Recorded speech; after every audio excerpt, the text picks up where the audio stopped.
नमस्कार, मैं हूं शिवानी शर्मा और आप देख रहे हैं कुछ तो है। उत्तर प्रदेश का एक छोटा शहर सीतापुर का एक बेहद छोटा सा गांव पिसावा और उस गांव में महादेव के एक छोटे से मंदिर से जुड़ा है एक बहुत बड़ा दावा। कहते हैं वहां आज भी महाभारत काल का अश्वत्थामा आधी रात को आकर शिवलिंग की सबसे पहले पूजा करके जाता है। हमें कोई हैरत नहीं हुई क्योंकि ऐसा दावा तो मध्य प्रदेश के असीरगढ़ को लेकर भी किया जाता है और उत्तराखंड के एक जंगल में भी अश्वत्थामा को देखे जाने की बात कही गई है। लेकिन इस बार बात थोड़ी अलग थी। उस गांव में अश्वत्थामा के आने को लेकर कोई कहानी नहीं सुनाई जाती, बल्कि उस गांव में कई ऐसे लोग हैं जिन्होंने अश्वत्थामा को अपनी आंखों से देखा है। ये बात थोड़ी हजम नहीं हो रही थी, लिहाजा इस दावे की पड़ताल के लिए हम पहुंचे उस गांव के मंदिर में और हमारी आंखों के सामने जो हुआ उसे बयां करना मुश्किल था। महाभारत का एक महान योद्धा जो कहने को अमर है, एक ऐसा योद्धा जिसे सजा के तौर पर एक श्राप मिला कि आप निर्जन वन में घूमते रहो और इतनी बुरी हालत में घूमते रहो कि कोई आपकी मदद ना करे। आप समझ गए होंगे कि मैं बात कर रहा हूं अश्वत्थामा की। अश्वत्थामा की कहानियां हिंदुस्तान के कई हिस्सों में सुनने को मिलती हैं और आज हमको जो कहानी पता चली है उसका इलाका है सीतापुर। और सीतापुर हम जा रहे हैं ये देखने के लिए कि आखिर अश्वत्थामा की इस दास्तान में कितनी हकीकत है। इस बार दावा बड़ा भी था और खतरनाक भी, जिसकी पड़ताल में हम धाम में रात भर रुके। किसी वैज्ञानिक यंत्र के बजाय 24 घंटे खुद निगाह रखी। पानी की आवाज है ना, ऐसा लग रहा है कोई नहा रहा है। आइए। एक अनजान साए से भी सामना हुआ। कुछ अनहोनी घटनाओं से भी पाला पड़ा और इन सब के बाद सुबह जब दरवाजा खुला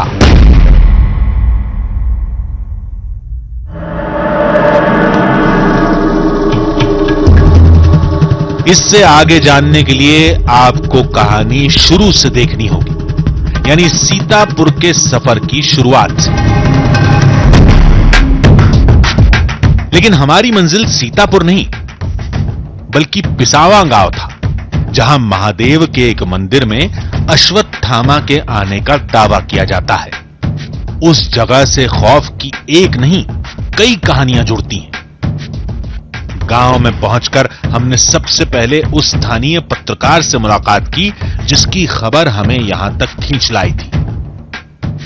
तो अखिलेश जी, आपके बहुत सारे लेख मैंने पढ़े जिसमें आपने ये लिखा इस मंदिर के बारे में, तो आपको कैसे जानकारी मिली इस मंदिर के बारे में?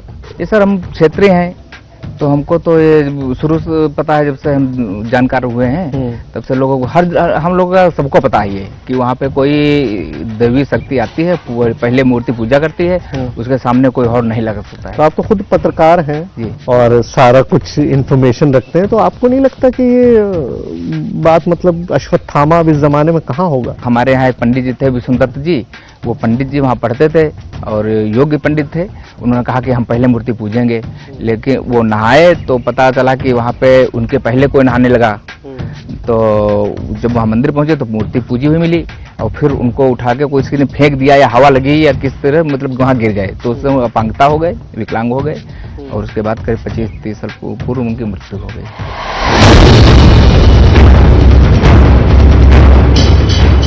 इस बात को सुनने के बाद हम उस मंदिर की तरफ बढ़ चले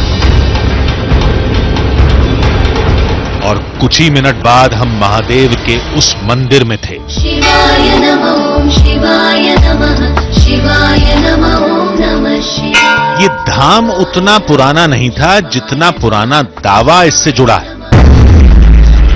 मंदिर के आगे गोमती नदी बहती है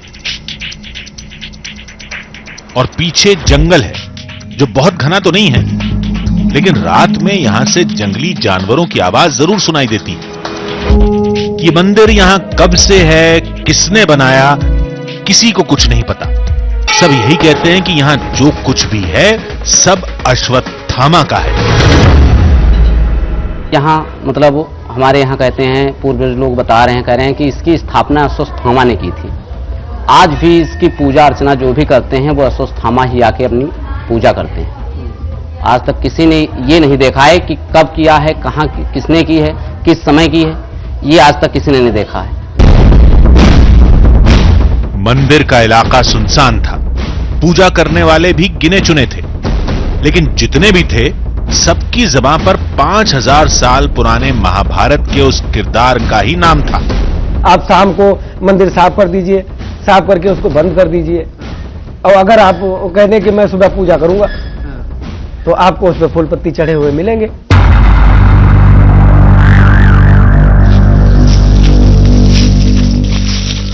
दावे के मुताबिक 12 बजते ही अश्वत्थामा जंगल के रास्ते आता है, गोमती नदी में डुबकी लगाता है, फिर मंदिर में शिवलिंग की सबसे पहले पूजा करके अचानक कहीं गायब हो जाता है। कहते हैं यह चमत्कार इस धाम में सदियों से हो रहा है, लेकिन आज तक किसी ने नहीं देखा। फिर हमने कहा कि जब देखा ही नहीं तो ये कैसे पता कि वो अश्वत्थामा ही है। ऐसा तो नहीं है कि कोई गांव वाला आ जाता हो, उधर मछुआरे हैं वो आ जाते हो नहीं रात नहीं में नहीं नहीं और लगता हो कि अश्वत्थामा आ रहा है। नहीं नहीं, ये सब नहीं है। आते हैं, वो हैं, अमर है ना, अश्वत्थामा तो अमर है, आज भी अमर है, लेकिन वो पूजन करने यहाँ आते हैं, जरूर आते हैं। हाँ, ये तपोभूमि है, प्राचीन है।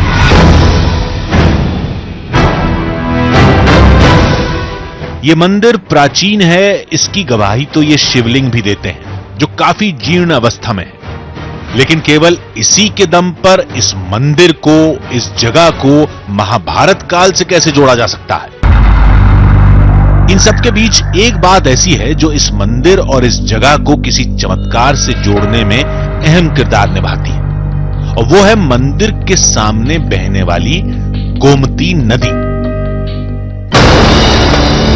चलिए 1 मिनट के लिए मान लिया कि अश्वत्थामा यहां आता है, तो क्या किसी ने उसे अपनी आंखों से साक्षात देखा है? क्या उस चमत्कार का कोई चश्मदीद है? नदी का वो कौन सा हिस्सा था जहाँ पे आपने ये देखा? बीच में वो फूल दिखा, वो हाँ, हाँ, ऊपर रहा है। हम अच्छा। ऊपर से देखता बाबा जी नहाए रहा। पहले तो हम सोई था, सोई से हमारे एकदम से सपने मालूम होते कोई आए रहा, हवा पवन चल रहा, तो हम कहना हवा चल रहा अंधेरे का। मतलब आप मंदिर में सो रही थी हाँ। और तब आपको लगा कि बहुत तेज हवा चली हाँ। है, तो आप जाग गईं। हाँ। फिर आपने मंदिर से देखा, हाँ। तो यहाँ नदी में आपको एक आदमी नहाता हुआ हाँ, दिखाई दिया। नहाता देखा। किस तरह का आदमी था? लंबा चौड़ा था? खूब लंबी रहा, लंबी लंबी, और बार था। हाँ। तो बार हम कह नहीं बार बाल तो, क्या लंबे लंबे बाल हाँ, थे? बार लंबे लंबे थे। हाँ। अब पूरा शरीर ऐसे ही रहा है, एक खाली औसा था, कांधे पर सफेद डाला, कलर का कपड़ा डाले हुए कपड़ा था। डाले होते। और जाते हैं मंदिर पर, और अपना अंदर जाके फूल चढ़ा और मत्था टका, फिर मालूम से हवा तक का ऐसे निकता। हकीकत और फसाने के ताने बाने में उलझे हम मंदिर की तरफ बढ़ते जा रहे थे। शाम होने से पहले मंदिर पहुंचना था, पड़ताल की कई तैयारियां करनी थी। मंदिर पहुंचते ही शाम ढलने लगी थी, और अब उस सवाल का जवाब हासिल करने का वक्त आ गया था कि क्या वाकई महाभारत काल का अश्वत्थामा इस धाम में आता है? अगर नहीं, तो वो अनजान साया किसका है? अगर दावा झूठा है, तो मंदिर में होने वाली मौत का राज क्या है?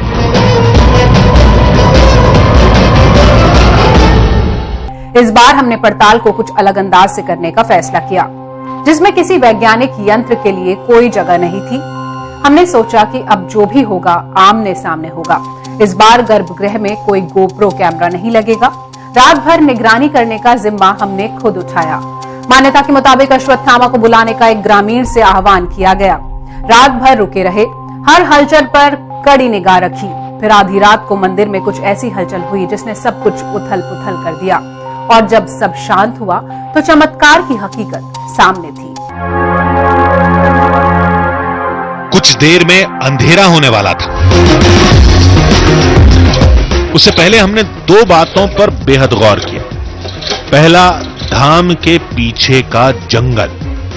दूसरा, मंदिर में अश्वत्थामा के आने का तरीका।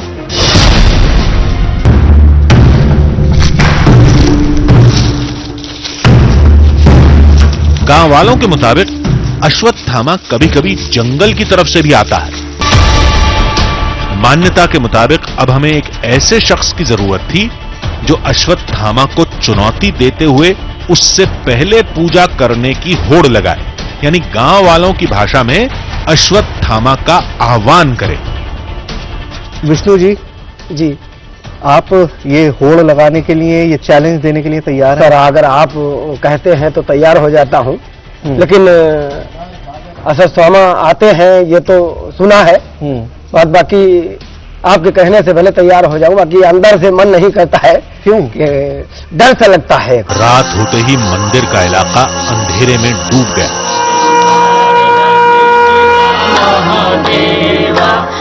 कुछ देर बाद धाम में शयन आरती होने लगी। आरती वगैरह से सब निपट गए हैं? जी जी जी। अच्छा, अब मैं चाहता ये हूँ कि आप इनके सामने ही इसको पूरा साफ कर दीजिए, जिस तरह से आप कर देते हैं, मतलब वहां से पत्ती फूल सब हटा दीजिए, ताकि हम देख सकें उसके बाद कि यहाँ पर वाकई कुछ मिलेगा या नहीं मिलेगा।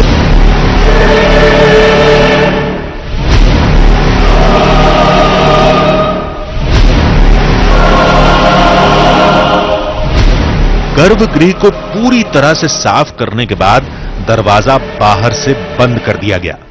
अब सवाल एक ही था, क्या इस शिवलिंग पर सुबह पूजा हुई मिलेगी?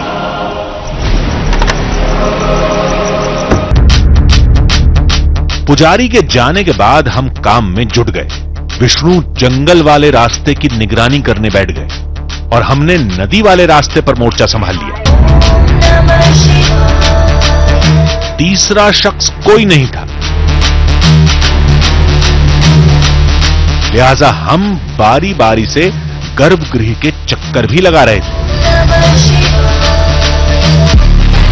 मान्यता के मुताबिक गर्भगृह के दरवाजे पर ताला कभी नहीं लगाया जाता, और यही हमारी सबसे बड़ी मुसीबत थी।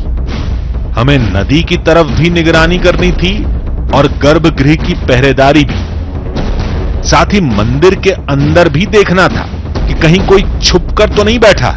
ज्यों-ज्यों रात गहराती जा रही थी, खतरा बढ़ता जा रहा था। हमें चिंता उस शख्स की थी जो रात के वक्त हमारी वजह से इस मंदिर में रुका था, जिसने हमारे कहने पर 12 बजे के बाद अश्वत्थामा से पहले पूजा करने की होड़ लगाई थी। तो विष्णु जी, डर तो नहीं लग रहा? डर लग रहा सर। क्यों? हम हैं, आप हैं, हमारे कैमरामैन हैं, लाइट्स हैं। कोई भी हो सर, कोई भी हो, डर तो डर है, डर लगता है अंदर से डर लगता है। पर डरने की जरूरत क्या है? आपको नहीं लगता कि ये सारी कहानियां हैं, इनमें कोई हकीकत भी है? नहीं, होता है सर, होता है। विश्वास किया तो करो तो सब कुछ होता है, विश्वास की बातें होती हैं। तो फिर आपने चैलेंज कैसे एक्सेप्ट? वो सर, आपने कहा, आपके कहने से मैंने कह दिया था। मुझे अंदर से भय लग रहा है। चलिए, डरिए मत, कुछ नहीं होगा। और कोशिश यही है कि जल्दी से वक्त आए जब हम विष्णु जी से पूजा करा सकें। आप तैयारी तो आपने करी ली है, थाला आपका पूरा तैयार है, बस 12 बजने हैं। 12 बजने के 10 मिनट बाद हम लोग जाके अंदर पूजा कर देंगे और होपफुली हम ही सबसे पहले होंगे जी। तो डर जाहिर है, इट्स अ ह्यूमन इमोशन। एक इंसान के अंदर भय होता ही है, और खासतौर से जब आप ऐसी जगह हो जहां पर इतनी सारी मिस्ट्री हो, इतनी सारी बातें हो, ऐसे में डर होना स्वाभाविक है। लेकिन फिर भी विष्णु जी हमारे साथ हैं, तो बैठिए सर आप यहाँ पे, मैं इतने मंदिर का चक्कर लगा विष्णु हमारे सामने हंस जरूर रहे थे, लेकिन वो कितने डरे थे ये हमें पता था। तालमेल के साथ हम गर्भगृह से लेकर नदी तक और नदी से लेकर जंगल तक लगातार निगाह रखे हुए थे। कोई भी साया हमारी आंखों से बच नहीं सकता था, लेकिन यह नहीं पता था कि मंजिल के करीब पहुंचते ही खेल एकदम से पलट जाएगा। 12 बजने में थोड़ा ही वक्त बचा है, यानी वो वक्त होने वाला है जब हमने सोचा था। काफी देर से विष्णु जी अकेले बैठे हुए हैं, जो हमारे चैलेंजर हैं, जो पहले पूजा करेंगे अश्वत्थामा से। आइए उनसे मुलाकात करते हैं। तो सर 12 बजने वाला है, बस वो वक्त आने वाला है जब आपने चैलेंज पूरा करना है। सर मुझे नहीं करना, मेरी मन नहीं गवाही दे रहा है, मेरे आत्मा नहीं कहती है पूजा करने के लिए। सर मैं नहीं पूजा कर पाऊंगा। अरे हाँ जी, इतनी देर से हम तैयारी कर रहे हैं, सारे हमारे दर्शक इंतजार कर रहे हैं कि अब वो वक्त आएगा जब आप अश्वत्थामा से सर मेरा दिल गवाही नहीं देता है पूजा करने के लिए। मैं नहीं पूजा कर पाऊंगा। क्यों? मैं नहीं पूजा कर पाऊंगा। तो विष्णु जी इस वक्त क्यों मना कर रहे हैं? मतलब हमको सब तैयारी है, 12 बजने वाले हैं, अब तो कोई वक्त ही नहीं है। सर मेरा दिल गवाही नहीं दे रहा है। हाँ। जी, मेरा मन नहीं कहता है पूजा करने के लिए, हाँ। क्योंकि सुना है पूर्वजों से मैंने, हाँ। तो सुन के तो हिम्मत नहीं पड़ रही मेरी। आप कहते थे, कह दिया था मैंने, हाँ। मेरा दिल नहीं गवाही देता है पूजा करने के लिए। सर आप जानो, मैं पूजा नहीं कर पाऊंगा। विष्णु जी सुनिए तो सही। नहीं सर, मुझे नहीं सुनना, कुछ भी नहीं सुनना। सुनिए तो सर मुझे कुछ नहीं सुनना, मैं सारा काम खराब हो गया सर। सर मैं पूजा नहीं कर पाऊंगा सर, मुझे नहीं सुनना। मान्यता के मुताबिक गर्भगृह के दरवाजे पर ताला कभी नहीं लगाया जाता और यही हमारी सबसे बड़ी मुसीबत थी। हमें नदी की तरफ भी निगरानी करनी थी, गर्भगृह की पहरेदारी भी, साथ ही मंदिर के अंदर भी देखना था कि कहीं कोई छुप कर तो नहीं बैठा है। विष्णु की हिम्मत जवाब दे चुकी थी। हमने उन्हीं के दम पर सारे खतरे उठाए थे, लेकिन ऐन मौके पर उन्होंने हमारा साथ छोड़ दिया। अब हमें अकेले ही निगरानी करनी थी, क्योंकि शिवलिंग की पूजा करने वाला शख्स जो भी हो, वो लाइट्स देखकर बाहर से ही लौट सकता था। लिहाजा अब हम हर पल चौकन्ना थे। तभी एक रोशनी ने हमें चौंका कर रख दिया। अरे गाड़ी आ रही है, कोई किसकी गाड़ी है? कोई गाड़ी आ रही, वो तो पुलिस की गाड़ी लग रही है।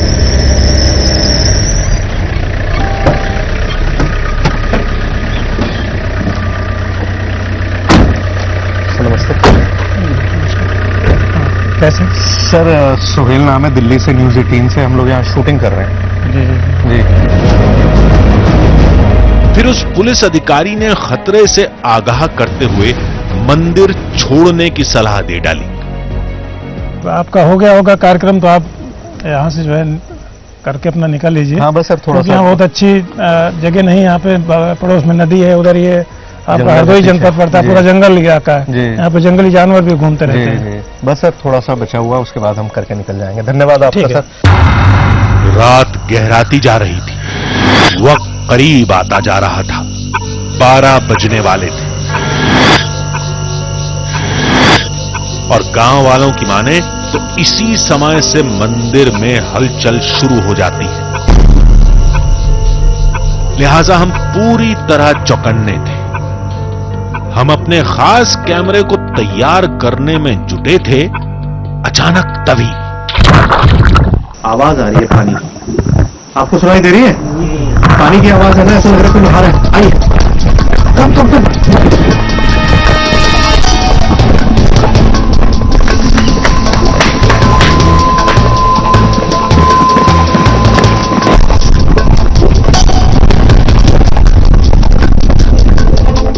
जब नदी किनारे पहुंचे तो पानी बिल्कुल शांत था। फिर हमारी निगाह घड़ी पर पड़ी। ओह शिट, 12 बज चुके। आइए जल्दी आइए। आप भी नहीं खड़े हैं, वक्त तो देखिए 12 बजे का हमारे पास टाइम था और बिल्कुल अंदाजा नहीं रहा। पानी के पास जाके बैठ गए। मंदिर में क्या हुआ होगा कोई भी नहीं है, कुछ नहीं पता। चलिए।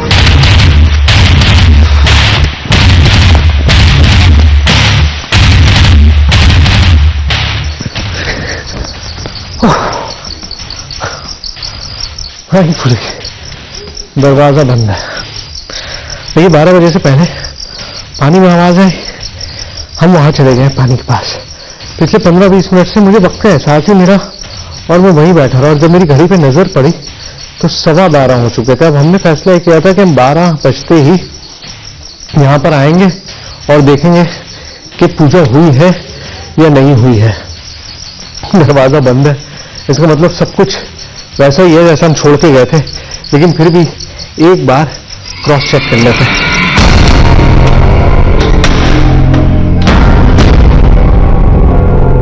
और अंदर शिवलिंग बिल्कुल साफ था, पूजा के कोई निशान नहीं थे।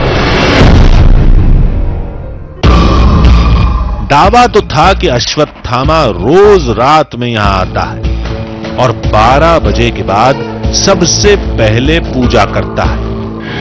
हम रात भर मंदिर में रुके, मान्यताओं का पूरा ख्याल रखा था। रात में कोई अनजाना साया भी नहीं दिखा, यहां तक शिवलिंग पर पूजा के निशान भी नहीं मिले। अब इसका क्या मतलब निकाला जाए? ये एक group think social psychological process है जिसको ग्रुप थिंकिंग भी बोलते हैं। और ग्रुप थिंक में हमेशा रैशनैलिटी का स्पेस कम होता है और लोग एक कन्फर्मिटी के सुपर ऑर्डिनेट गोल मुझे मिलेगा ईश्वर से प्राप्ति का, या ईश्वर से जुड़ी हुई कुछ कहानियां उसमें जुड़ी होती हैं, तो उनको लगता है नहीं, इस पे सवाल उठाना उचित नहीं है और उस पर आंख मूंद कर वो भरोसा करते हैं और उसी बिलीफ सिस्टम का वो एक हिस्सा बन जाता है, जिसको कि वास्तविकता से लेना देना हो भी सकता है कई परिस्थितियों में, कई परिस्थितियों में नहीं भी होना सकता है। इस धाम में महाभारत काल के योद्धा अश्वत्थामा के आने से जुड़े दावे की हमने जो पड़ताल की, उससे तो यही लगा कि ये धाम और धाम से जुड़ी आस्था एक हकीकत है। लेकिन यहाँ अश्वत्थामा का रात में आना, पूजा करना महज एक फसाना है।